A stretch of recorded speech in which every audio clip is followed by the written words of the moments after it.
If you're running the same resort ad creative over and over, at tapos nagtataka ka kung bakit mababa yung bookings mo, yan ay dahil yung Facebook algorithm nabobore na. And lalo na yung mga target audience mo, baka nabobore dun sa mga creative formats na ginagamit mo. At karamihan ng resort owners, hindi nila alam kung ano ba yung dapat na ads at specifically yung formats na nagbo-work para sa mga resorts. Kaya stick around dahil sa video na to, i-breakdown natin yung pinakamalupit na 4 creative formats that actually drive bookings para sa mga resorts. Plus 3 bonus formats that win sa mga specific situations. Para alam mo na next time kung ano yung isushoot mo at ipapa-edit mo at i-run mo sa Facebook ads para sa resort mo. Here's something most resort owners get wrong. Akala nila yung best na ad yung pinakamalupit, pinaka-aesthetic, pinakamaganda yung pagkakashoot ng video, ng image, the most beautiful sunset video, yung pinaka-stunning na room, swimming pool, at pinaka-professional na video editing. Pero hindi yon, no? Ito yung katotohanan. Ang maganda does not always mean bookings. Pwede kang magkaroon ng video na viral, magkaroon ng thousands of views, pero zero bookings pa rin. So by the end of this video, malalaman mo kung ano yung creative format para magkaroon ka ng consistent bookings. Yung mga creative formats na gusto ng mga tao na mahilig mag-staycation. So simulan natin kung ano yung madalas na nakakalimutan at di alam ng mga resort owners. Yung Facebook algorithm, wala yung pakialam kung yung video mo sobrang mamahalin kahit pang Hollywood type pa ng production yan. Wala ang pakialam si Facebook doon. Kasi iba mag-isip yung Facebook algorithm at nakadepende siya dun sa inclination ng mga target audience. Viral views without revenue. Beautiful drone shots get likes but zero bookings. Kasi at the end of the day, ang pakialam ni Facebook algorithm kung merong nag-book sa'yo, merong nag-message sa'yo, nag-i-engage ng tama dun sa ads mo. Kung minsan nga yung video na may pagka-rough, may pagka-raw, yung pa yun nakakakuha ng consistent na bookings na mas maganda pa kaysa sa Hollywood level production. Kung minsan din, no, nagkakaroon na tayo ng creative fatigue dahil nabobore yung algorithm dun sa paulit-ulit na ginagamit na creative format. So ang solusyon dyan, match the exact creative format na kung saan nagugustuhan ng mga audience. Okay? And to do that, kailangan i-match natin yung ad format kung nasaan yung guest sa kanilang sales journey. So ganito yung itsura ng sales journey o booking journey funnel natin. Number 1, awareness. Number 2, consideration. And number 3, conversion. Sa awareness, yan yung mga audience na hindi alam na nag-i-exist yung resort mo. So ang goal natin dyan is makapture yung interest nila at ma-inspire sila para mag-book. Pangalawa, consideration. Interesado na yung mga guests na yan pero nag-i-evaluate pa sila kung ano yung ibubook nila na resort at kung saan. So ang goal natin dyan is mapakita yung social proof at ma-answer yung kanilang mga key objections. Pangatlo, sa conversion, yan yung mga ready na mag-book na guests. At ang goal natin dyan is low friction at direct action. So yung mga creative formats na ipapakita ko, nag-work to ng maayos sa kada stage. At simulan natin sa IGC o Influencer Generated content. So, hindi to yung UGC na baka pamilyar kayo. Kasi ito is vlogger na kung tawagin. Meron na siyang relevant following. Best shop for stage awareness. Pero actually hanggang sa consideration stage, maganda na rin siyang gamitin. Usually, what to film? Day in the life. Room tours, honest food reactions, honest review nung staycation o resort. Ang sweet spot nito is 30 to 90 seconds. Consisting of multiple camera angles, voice over, at saka syempre, maayos yung pagkaka-script. Ito yung kadalasan nating nakikita sa Reels, sa TikTok, kung saan merong travel o food vlogger na pinuntahan niya yung isang resort o staycation and then vinlog niya. Next naman is yung UGC. Iba pa rin kasi yung dating ng actual na user mo, actual na nag-book, actual na guest mo, dahil very authentic din siya. At meron ding immediate trust na nangyayari. Ang sweet spot naman nito is 14 or rather 15 seconds to 45 seconds. At usually guest testimonial siya. Ang kagandahan nito kumpara dun sa IGC is wala kang production cost. Kasi pagka kumonta ka, ito mga influencers, ang pinakamababang bayad dyan is 5,000.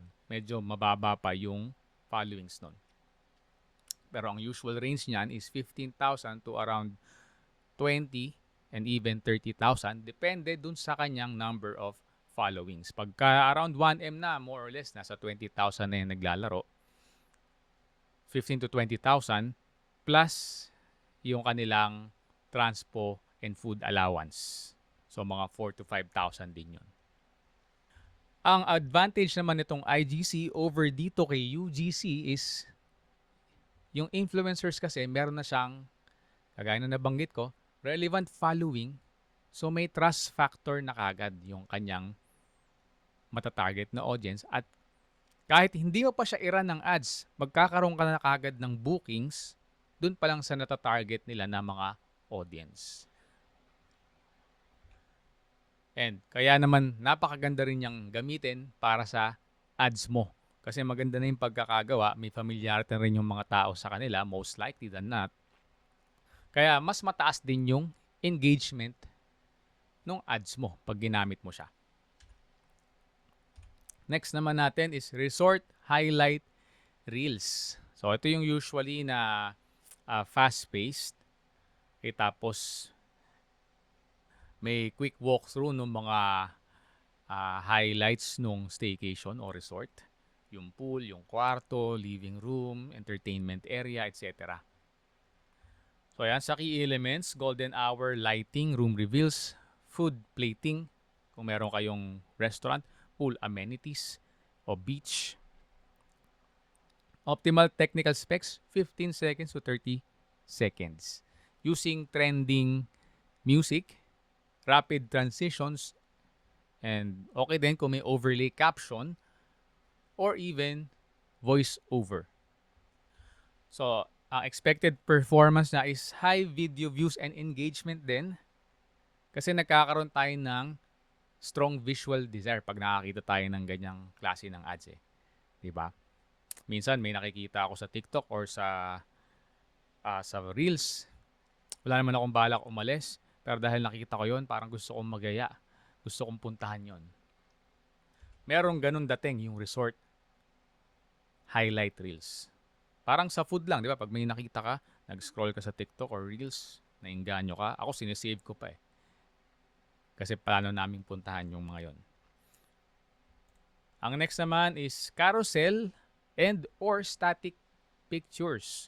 So bakit okay itong static? Well, una, zero loading friction. Naka-display siya instant dun sa nag-scroll sa Facebook sa using cellphone. Tapos meron kasing tao na mas nag-a-appeal sa kanya yung mga videos, highlight reels, IGC, UGC, whatever. Pero may mga tao rin na mas may appeal sa kanila yung mga images. So we want to make sure na nakaka-capture natin parehas. So dalawa lang yung way para gawin mo to. Yung isa, yung carousel, pwede kang may slides ng carousel. Pakita ko na sa inyo yung example. Okay, so ganito yung itsura niya. Open image in new tab. Oh, parang masyadong maliit. Ayan, ganyan siya, no? I-scroll mo siya from right to left. Okay, yung isa naman, actually, collage siya. So, isasalpak mo lahat ng mga best images ng resort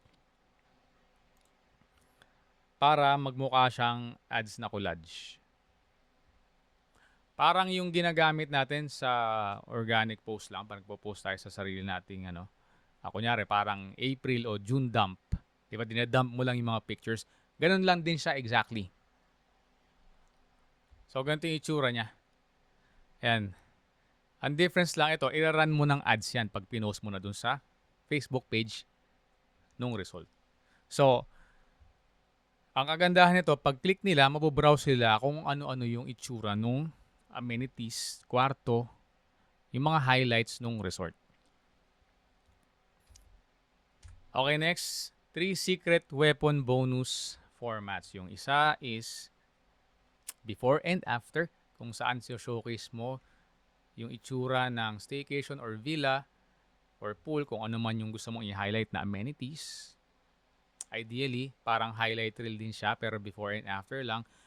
Before construction or renovation, and then after. Kasi nakaka-spark siya ng curiosity at nakaka-engganyo sa mga users. Number 2, problem solution. Kung ang resort type mo is private resort na nasa beach, pwede mong gamitin to, no? Kasi ang kalaban mo dyan is yung mga, usually yung mga resorts na multiple yung guests nila. So wala na masyadong privacy. So ito, example, tired of noisy beaches, enjoy our secluded private pool sanctuary. Kasi mayroong mga tao, di ba, gusto nila mas may privacy. Especially para sa mga family gatherings, events, mga barkadas, na willing silang magbayad ng even extra kung makukuha nila yung privacy na yun. They can use a private pool, as in yung area, to themselves lang. So, pwede mong i-target yung pain point na yun. Actually, isa pang pwedeng format is us versus them. So, pag sa us versus them, sa image number 1, actually, pakita ko yung example. So, ito, us versus them. Open natin sa new tab. Okay, pwede mo tong sa'yo, ayan, mas private kami, wala kang kasamang guest, hindi kagaya ng sa kabilang resort. Madami kayo sa isang compound, maabot kayong 30, 40, 100, sabay-sabay kayong gagamit ng amenities ng resort. So wala kayong privacy. So yun, bonus ko, actually tatlo lang nakalagay pero 4 na yun, no? So gawin nating 4.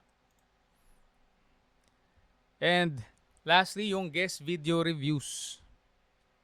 Powerful yan, no? Para mapapakita mo yung legitimacy ng resort mo.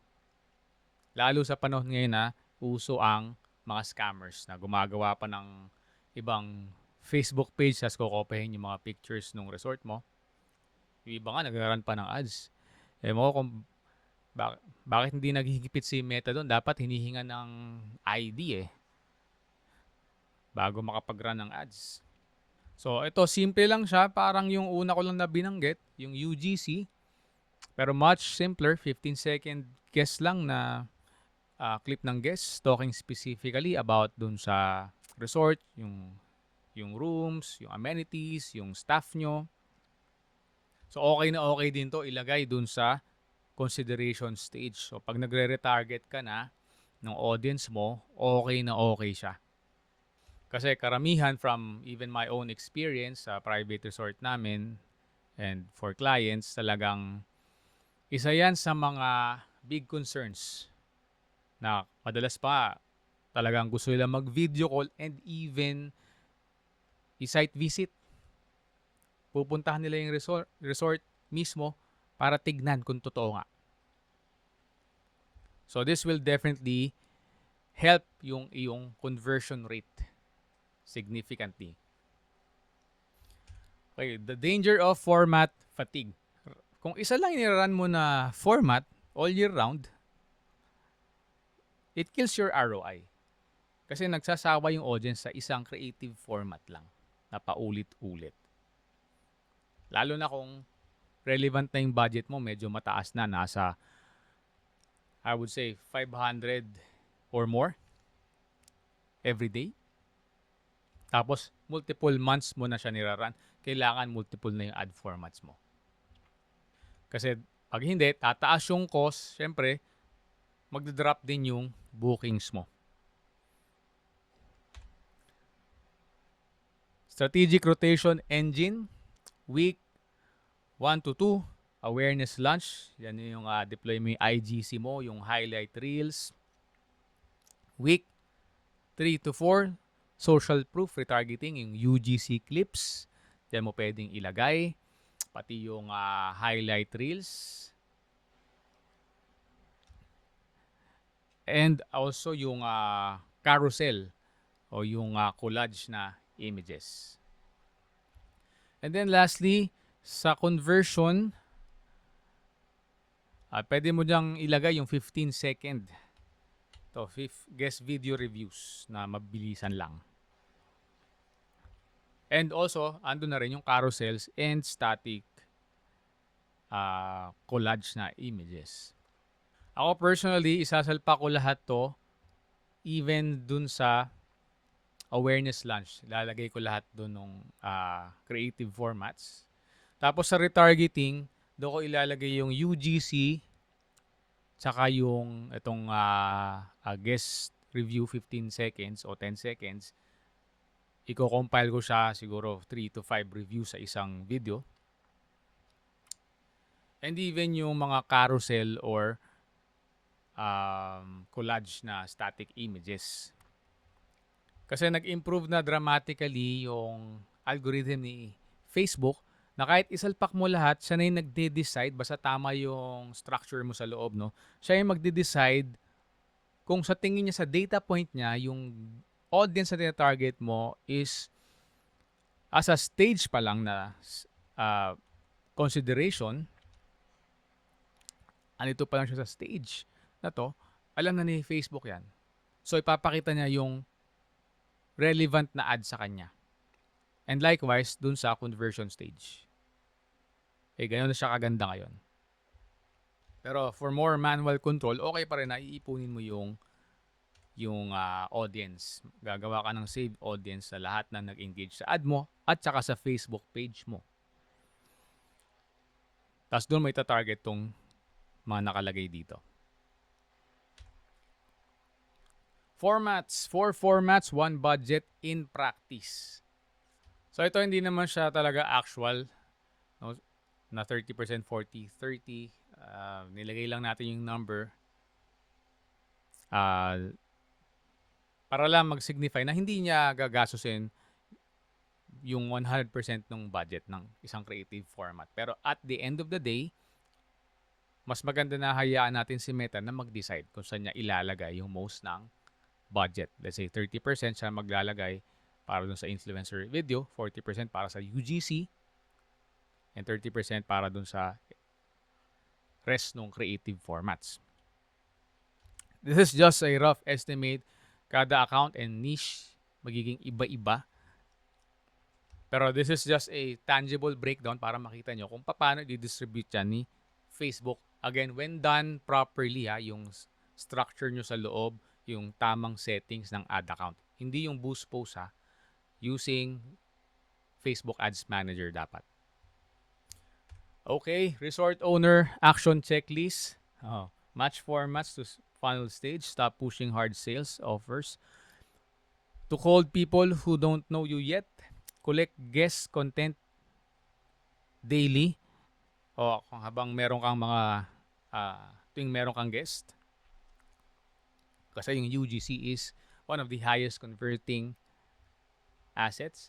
Rotate ads, add creatives every 2 to 3 weeks. O, ito medyo mabilis to, no? Medyo malaki yung budget to, no? Pero at least every 1 to 2 months para maiwasan mo yung ad fatigue. Test simultaneously. Run 3 to 4 formats together and measure yung cost per booking. Hindi lang yung views. And kung gusto mo ng free creative audit and mismong audit na rin ng ad account mo kung hindi ka sigurado, kung nagbo-boost post ka, o ginagamit mo si Ads Manager pero hindi ka sure kung tama ba yung mga settings mo, i-review ko o ng team ko yung ad account nyo. So you can book a free consultation. Yung link makikita mo sa description box below. By the way, if you find this video helpful, lalo na kung resort owner ka, sigurado ako na itong video na to would be very helpful din para sa'yo.